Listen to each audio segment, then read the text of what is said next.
నమస్తే, welcome to Telugu one news. నేను గోపికృష్ణ. మనతో అడస్మిల్లి శ్రీనివాస్ గారు అనలిస్ట్ ఉన్నారు. శ్రీనివాస్ గారు నమస్కారం సార్. నమస్కారం అండి. స్వాగతం.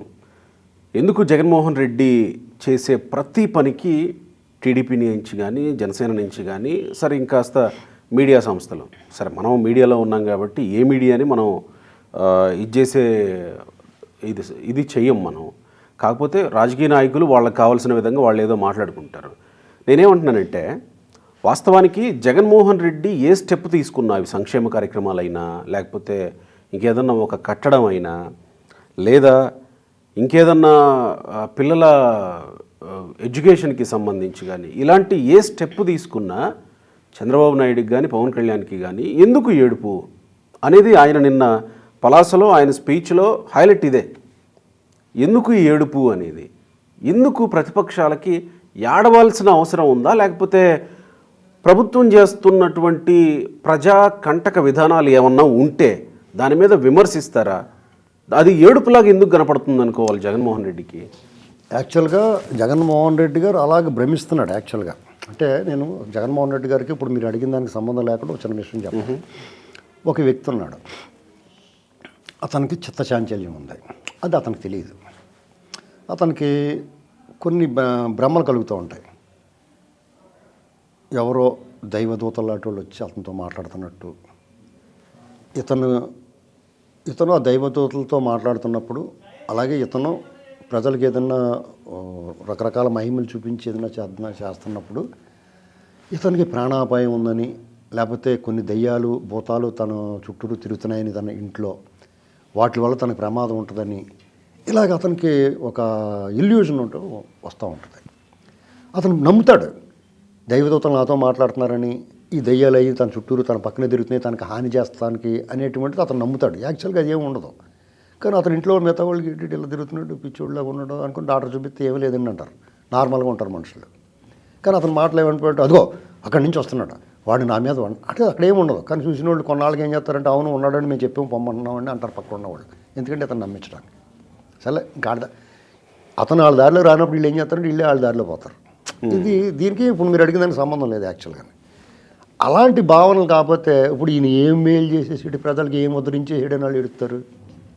వాళ్ళు ఆడవాలంటే ఇతను చాలా గొప్పవాడై ఉండి ప్రత్యేక హోదా సాధించేసి పోలవరం కట్టేసి అమరావతి నిర్మించేసి సిపిఎస్ రద్దు చేసేసి ప్రజలకు దేవుడిగా మారిపోతే ఆడవచ్చు. తిని రావాలి కావాలనుకున్న వాళ్ళు ఎత్తిమే పెట్టుకుని పదవులన్నీ రెడ్లు కాకుండా వాళ్ళందరికీ ఇచ్చి ఉంటే, ఎస్సీ ఎస్టీ నా బీసీ నా ఎస్సీ నా ఎస్టీలకి ఇచ్చేసి ఉంటే ఊరు బాబు వాళ్ళకి ఇచ్చేసాడు బాబు అందరికైనా ఇతను మనం ఓడించలేమని బాధపడవచ్చు. లేదా రోడ్లు అద్దాలాగా హేమమాలిని బొగ్గల్లాగా అన్నాడు ఒకసారి లల్లూ ప్రసాద్ యాదవ్ గారు. పోనీ ఈయనేమైనా శ్రీయా శరణ్ గారిలాగా తయారైపోయి ఈ రోడ్లు గిడ్లని అలా తయారు చేసేసారనుకో, అప్పుడు మరి రోడ్లు బ్రహ్మాండంగా ఉంది, డెవలప్మెంటు లక్షల కోట్లు పెట్టుబడి వచ్చేసింది, ఉద్యోగాలు విపరీతంగా వచ్చేస్తున్నాయి, ఎవడ ఖాళీగా లేడు, ఇసుక ఫ్రీగా కాదు తిరిగి డబ్బులు కూడా ఇస్తున్నారో, ఏమన్నా ఆ ట్రాన్స్పోర్ట్ కూడా డబ్బులు ఇస్తున్నాడో, మద్యం అనేటువంటి దాన్ని ఫ్రీగా పంచిపెట్టేస్తున్నారు. లేదంటే మంచి నాణ్యమైన మద్యం విదేశీ మద్యాన్ని వీళ్ళ సొంత బ్రాండ్ కింద పోసి ప్రజల మేలు కోసం వాళ్ళ ఆరోగ్యం కోసం తక్కువ ధరకు అందిస్తున్నాడో, ఇతను ఎలాగా మనం విమర్శించాలని కుళ్ళిపోయి ఆడవచ్చు. ఇవన్నీ చేస్తాయి అని ఏం ఉద్ధరించాడని ఎడతారు వాళ్ళు లోపల సంతోషంతో గెలగెల కొట్టేసుకుంటున్నారు. మనకు పెద్ద శ్రమ లేకుండా రూపాయి ఖర్చు లేకుండా ఓడించొచ్చారో బాబు అనుకుంటున్నారు. యాక్చువల్గా ఇది పిక్చర్. అవునా? జనసేన టీడీపీ మరి అంతే కదా. ఇప్పుడు యాక్చువల్గా అతను ఎంత కర్మ కాలిపోయిందంటే అతనికి ఏమయ్యా ఒకసారి మళ్ళీ మన వాళ్ళందరూ జారిపోయేలా ఉన్నారో, గోడ మీద కూర్చున్నారు వరుసగానే అందరూ ఉన్నాయి. ఇప్పుడు మా ఊళ్ళోను కన్నంగారు దొడ్డని ఉండేది, అంటే వాళ్ళ ఇంటి వెనకాల పెద్ద ఇదనమాట. అది మీద సిమెంట్ తోటి నూతి నుంచి నీళ్ళు వెళ్ళటానికి సిమెంట్ తోటి ఒక కాలువలా తూమంటారు దాన్ని.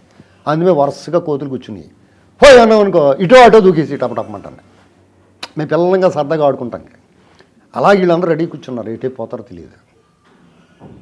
అంచేత అతను ఏం చేస్తాడు, ఒక్కొక్క సర్వేను 25కి 25 వచ్చేస్తాను. వాళ్ళు ఇంకా నయం 25కి 25 ఇచ్చారు, 25కి 30 ఇవ్వలేదు. 25 ఎంపీలకి 30 వచ్చేస్తాయని గట్రా ఇవ్వలేదండి. పొరపాట్లు టైప్ మిస్టేక్ అండి అని చెప్పి తర్వాత ఫోన్ చేసి చెప్పలేదు, అలాంటివన్నీ చేయలేదండి.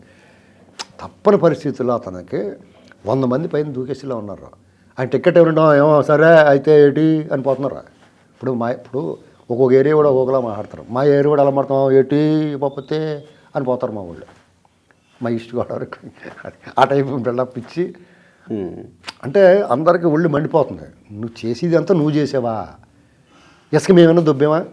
ఇసుక ఎవరికి ఇచ్చావు కాంట్రాక్ట్, ఎవడు దొబ్బేసి ఎవరికి పంచుకుంటున్నాడో మేమైనా దొబ్బనిచ్చావు నువ్వు మమ్మల్ని? వాళ్ళ బాధ ఏంటని చెప్తున్నాను నేను. ఒక ఎమ్మెల్యే అనుకోండి అక్కడ వైసీపీ ఇసుక నన్ను దొబ్బనిచ్చావు నువ్వు, మద్యం షాపుల మీద మాకు వచ్చి కమిషన్ రానిచ్చావు నువ్వు, కనీసం మట్టన్న తవ్వుకునిచ్చావా? ఒక కాంట్రాక్ట్ ఉందా? ఓ 10 పరకం వచ్చింది మాకు, అది రానిచ్చావా? పంచాయతీలో డబ్బులు అసలు ఏంటిది? మమ్మల్ని అంటావా మళ్ళీ తిరిగి మా డబ్బులన్నీ గొల్ల చేసేసి మా ఆస్తులు అమ్మేసుకుని అప్పులు అయిపోయి ఇవాళ మళ్ళీ టిక్కెట్కి మళ్ళీ డబ్బులు కట్టమంటావా? మారే ఇవ్వకపోతే నీకు దండం అంటున్నారు వాళ్ళు. ఇది వరకు రాఘవేంద్రకృష్ణరాజు గారు ఒకటే మాట్లాడి ఇప్పుడు అందరూ మాట్లాడుతున్నారు. అది అంటే వాస్తవానికి వాళ్ళు మాట్లాడుకుంటారు. వాస్తవం ఇది. వాస్తవానికి వైసీపీ ఎమ్మెల్యేలు ఏడుపు. వాళ్ళు ఏంటంటే ఈయన మీద నువ్వు మమ్మల్ని ఏమీ తినలేదు, తిరిగి మమ్మల్ని బలిపోసులు చేస్తా మీ పెర్ఫార్మెన్స్ బాగోలేదు అన్నట్టుగా మారుతుంటే వాళ్ళకి అవమానం కదండి. వాళ్ళకి వాళ్ళు ఓడతారు గెలుస్తారు, అది వేరే విషయం. రాజకీయాల్లో గెలిపోవటం సహజం. ఈసారి ఓడిపోయి అడ్రస్ లేక ఇప్పుడు టీడీపీ 2012లో బై ఎలక్షన్లో డిపాయిట్ పోయింది. 2014లో గెలవలేదా అప్రతిహతంగా? తెలంగాణలో 2014 ముందు జరిగిన ఉప ఎన్నికలు అన్నట్లో టీడీపీ డిపాయిట్ పోయింది. 2014లో 20 సీట్లు వచ్చేసినాయి వాళ్ళ పొత్తులో, 2 ఎంపీలు వచ్చేసినాయి. ఇది వాళ్ళకి ఆ క్షణానికి అప్పుడు ఏ రకమైన వ్యతిరేకత ఉంటే పోద్ది. అంతేగాని మమ్మల్ని బద్నాం చేస్తాను అంత పెద్ద పెద్ద రాజకీయ కుటుంబాలు అంటే తింటారు. మరి ఇప్పుడు ఈ ప్రక్షాళన పేరుతోటి షఫుల్ చేస్తున్న వాళ్ళు ఆ సీట్లలోకి పోయి పోటీ చేస్తారా? ఇప్పుడు ధైర్యంగా పోటీ చేసే అవకాశం చేస్తారో చేయరు అనేటువంటి కాలం నిర్ణయిస్తుంది. చూడాలి ఇంకా 10 రోజులు 15 రోజులు ఎలా మారుతాయో. చాలా దారుణమైన పరిస్థితి ఉంది. వాళ్ళు రగులుతూ ఉన్నారు. ఒకేసారి ఇప్పుడు 40 మంది 50 మంది ఇమీడియట్గా ఉన్నారు. చంద్రబాబు నాయుడు గారు కానీ లేకపోతే వాళ్ళు జారదామనుకున్న పార్టీ వాళ్ళు క్యూ అనుకుని వచ్చేస్తారు. గ్రీన్ సిగ్నల్ ఇచ్చినట్టు వాళ్ళలో కూడా కొంతమంది అందులో మళ్ళీ ఫిల్టర్ చేస్తారు. వీళ్ళు మంచి వాళ్ళని తీసుకుంటే ఎవరి మతాలు తీసుకోకూడదు అన్నారుగా. ఇప్పుడు మీకు ఏమవుద్దంటే వీళ్ళందరూ కూడా ఎప్పుడు పడితే అప్పుడు దూకేయడానికి రెడీగా ఉంటారు. చంద్రబాబు నాయుడు గారు మంచి వాళ్ళని తీసుకుంటారన్నాడు. అది కూడా కొన్నాళ్ళు ఇప్పుడు వాళ్ళు ఎప్పుడు రెడీ అంటే అప్పుడు ఒకవేళ రెడీకి వీళ్ళు ఎవరో రాకపోయినా కానీ అస్త్రసన్యాసం చేసి ఇంట్లో కూర్చుంటారు. ఇప్పుడు నువ్వు ఎంత చేసి మా మీద నెపం నెట్టేసి అసలు దరిద్రం అంతా నీ వల్ల వచ్చింది, నీ కూడా ఉన్న వల్ల వచ్చింది. ఒక మంత్రిని మాట్లాడినిచ్చావు, నన్ను మంత్రిని చేసావు, నన్ను మాట్లాడినిచ్చావు నువ్వు. నేను ఎమ్మెల్యే లేని నాకైనా విలువ ఉందా? నీ కూడా డబ్బులు ఇచ్చేసి జీతకాలం పెట్టిన కనీసం నీ ముఖం కూడా చూపించకుండా మాకు ఎప్పుడన్నా ఫోటోలు తీసుకుంటానికి వెళ్తానికి కార్యకర్తలు వచ్చి చంద్రబాబు గారి దగ్గర తీసుకుంటారు, సాధారణ కార్యకర్త ఫోటో. అలా కనీసం మేము వచ్చిన దగ్గర ఫోటో తీసుకుని పోవాలా అని రగిలిపోతూ ఉన్నారు వాళ్ళు. ఇలాంటి పరిస్థితుల్లో డెఫినెట్గా జగన్మోహన్ రెడ్డి గారి మీద వాళ్ళ కోపం ఉంటుంది. సో వీళ్ళకి ఏడుపుగా ఇచ్చింది అయితే జగన్మోహన్ రెడ్డి, వీళ్ళకి సంతోషాన్ని ఇచ్చారు బాగా. ఏమండి మీరు ఒక విషయం చెప్తున్నానండి, జగన్మోహన్ రెడ్డి గారు 151 మంది సీట్లతో ఆయన ముఖ్యమంత్రి అయిన తర్వాత అమరావతిలాగా ఏమి ఎక్స్ట్రా చేయగలరు, దాన్ని ఎలా ఉందో అలా నడవనిచ్చి పోలవరాన్ని పూర్తి చేయనిచ్చి వాళ్ళ కాంట్రాక్టర్ చేత సిపిఎస్ రద్దు చేసేసి ప్రత్యేక హోదా మీరు ఇవ్వక్కలేదండి నేను ఇవన్నీ చేసుకునేమండి ఆయన వాళ్ళతో డీల్ మాట్లాడేసుకుని అంతే కదా వాళ్ళు ఒప్పుకుంటారు కదా. ప్రత్యేక హోదా అడగట్లేదురా బాబు చేసుకో నువ్వు దుబ్బేయమని వదిలేసిన వాళ్ళు రాజ్యాంగ చట్ట ఉల్లంఘనలే ఒప్పుకున్న వాళ్ళు ప్రజలకు మేలు చేస్తుంటే ఎత్తుకొద్దంటారు. అవన్నీ చేసి ఇవన్నీ మానేసి వాళ్ళని కొట్టి వాళ్ళు లోపలేసి వీళ్ళని లోపలేసి ఏమి లేని కేసులు ఎట్టి చంద్రబాబు నాయుడు పడుకున్న గుర్రాలను లేపుతనిచ్చుకుని ఇంత అవకతవక నువ్వు చేసి మా మీద నెడతావాడా బాబు సేవాట్లు చెప్పు దెబ్బలు మాక మమ్మల్ని గడపకి అలమంటున్నాం, వాళ్ళు ఎగిరెగిరి తొంతున్నారు మమ్మల్ని, స్టిక్కర్లు అంటించమన్నాం, మొఖం మీద ఉమ్మేసేస్తున్నారు. వాస్తవానికి ఏడుస్తుంది వైసీపీ లీడర్లు. ఇప్పుడు రేపొద్దు నేను టికెట్ ఇస్తే వాళ్ళని కొడతారు ఓట్లకి వెళ్తేనే. ఇప్పుడు ఇన్నాళ్ళు ఏం చేశారు ప్రజలు చాలా కసిగా ఉన్నారండి ప్రజలు. వాళ్ళకి ఎవడు ఎదురుకుండా కనపడితే వాళ్ళని కొడతారు ఫస్ట్. వీళ్ళు భయమేస్తుంది. రేపు టికెట్ ఇచ్చిన తర్వాత ప్రచారానికి వెళ్ళమని చూస్తారు. పోలీసు వాళ్ళు ఏం చేస్తారు, ఎన్నాళ్ళో పోలీసు వాళ్ళు అడ్డం పెట్టుకుని వాళ్ళు వ్యవహారం చేశారు. వాళ్ళు తిరిగి పోలీసు వాళ్ళనే కొడుతున్నారు. వాళ్ళు సీఎని కొట్టారా అక్కడ కడపలోను, వాళ్ళు ఊరుకుంటారా? రేపు ఏం చేస్తారు టీడీపీ వాళ్ళు జనసేన వాళ్ళు అయితే రాయిచ్చి కొట్టేస్తుంటారు. కుర్రోళ్ళు కదండి, రాయి తీసుకుని పిడేయమని కొట్టేస్తారు. అప్పుడు పోలీసులు దూరంగా నుంచి చూసి కొట్టనిచ్చి అప్పుడు వెళ్తారు. ఇన్నాళ్ళు ఏం చేసేవారు, టీడీపీ వాళ్ళని కొట్టేసి లెంకలు తొక్కునేవారు వైసీపీ వాళ్ళు. ఇప్పుడు ఆ నాయకులు ప్రచారానికి వెళ్తే హలో అంటారు, ఊళ్ళోకి వస్తే ఏటీ అంటే పడేమని కొడతారు. ఏం చేస్తారు?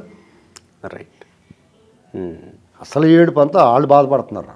తప్పంతా ఆయన చేసి వీళ్ళ మీద నెపం నెట్టేసి ఆయన మారాలా. రైట్. నేను మానేశానండి, మా అమ్మగారిని మా వాళ్ళు ఎవరన్నా పెడతాను నేనేమనుకోకుండా అంటే కొంత సానుకూలత ఉంటుంది. అలాంటి పని చేస్తే సింగిల్ డిజిట్ నుంచి 20 లోపుకి వస్తారు.